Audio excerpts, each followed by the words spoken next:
As we move on, the S&P already up 14% so far this year, but billionaire value investor Seth Klarman says the environment for stock picking opportunities has been improving. Here he is on Squawk Box this morning. This environment feels like a 4 in terms of opportunity. With a 10 being the best? 10 being the best. It's nowhere near, 9 or 10, but it's better than it was. You had such extended valuations, such little downside volatility, really for the last decade or more. But the nature of opportunity that we see on a bottom-up basis is better than it was, but still not at peak. All right, so let's bring in John Spallanzani of the Miller Family Office. Welcome. It's good to see you. Thank you. A 4 out of 10, according to Klarman. What do you think? Does that sound right to you?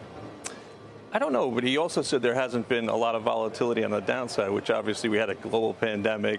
I was on the floor when the VIX was 80, so there has been a lot of volatility. What's the VIX now, like 14? Yeah, it's 14, exactly. So, yeah, I think, in his mind, that's probably what he thinks. But what do you think? I mean, in terms of the environment, is it a 4 out of 10, or has it improved to the point where it's gotten over the mid-hump, and let's say it's a 6 or 7 now, as some people are trying to suggest? I think most of the people you have on are still quite bearish. They don't believe in the digital renaissance. They don't believe in this tech revolution that we're seeing. They believe the market is overvalued. They believe in a lot of things that are kind of still bearish. So in terms of that, that's been going on for 10 years. Are you taking the other side of that argument? Yeah, I would take the other side. Of course, I think I'm in the Dan Ives and Ed Yardeni camp of what's going to happen. Spallanzani. That's my new nickname for you. Then. I mean, come on. Dan Ives says 15 to 20% more in mega cap tech, right? Yeah. Tom Lee's bullish. You heard Yardeni, 4,600. But there's five guys, right? And you just named all of them, basically. And the rest are still kind of bearish because they said the market's overvalued. There's a lot of things. We don't know when the correction is going to be, when the recession is going to come. Again, they've been saying recession now for 12 to 18 months that we're going to have a recession. This is the most predicted recession that we haven't had in the longest period of time.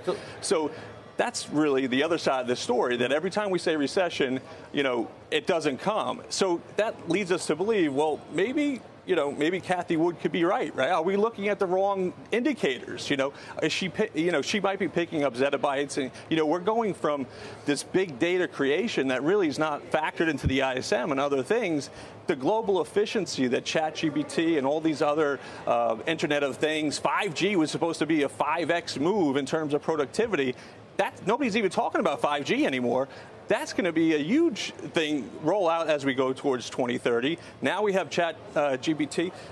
That's another huge productivity and efficiency gainer, not to mention the fact that it's disinflationary because you're going to have a lot more people doing a lot less, and you're going to have a lot more productivity. So we have factories retooling. We have all kinds of things that are going on that really we're not actually seeing picked up in the data. We're shuffling through here as you talk, a mega cap tech. Mega cap tech, yep. Been the story of the year. Yep. Thus far, people hear Miller, they think of Amazon and mega cap names. You still think that those stocks have a lot more room to go? I mean, you mentioned Ives, as I said. Dan Ives was here yesterday, if not the day before. It suggested 12 to 15% more this year. I mean, this year, yes, possibly, but over the next 10 years, we don't know what the sky is the limit, right? Because what you're seeing now is that this big technological revolution that we're having is going to affect everything, and there's going to be massive winners and massive losers. A lot of the stocks that you just mentioned were the biggest losers last year. So not only were they short, nobody was expecting the news to change in such a favorable way. So we had, we went from the 4 T's being, technology, trillions, tax policy and innovation, right, to the 3 B's this year, which basically Bitcoin is the best performer. We have big tech, and also those big tech companies have had the strongest balance sheets, and that's where people went to hide when we had the blow up in Silicon Valley Bank. They all went to the high liquidity stocks with big balance sheets, and that's what we've seen. We've seen the small caps and the mid caps basically flat on the year because they actually were expecting a recession over a year ago that never appeared.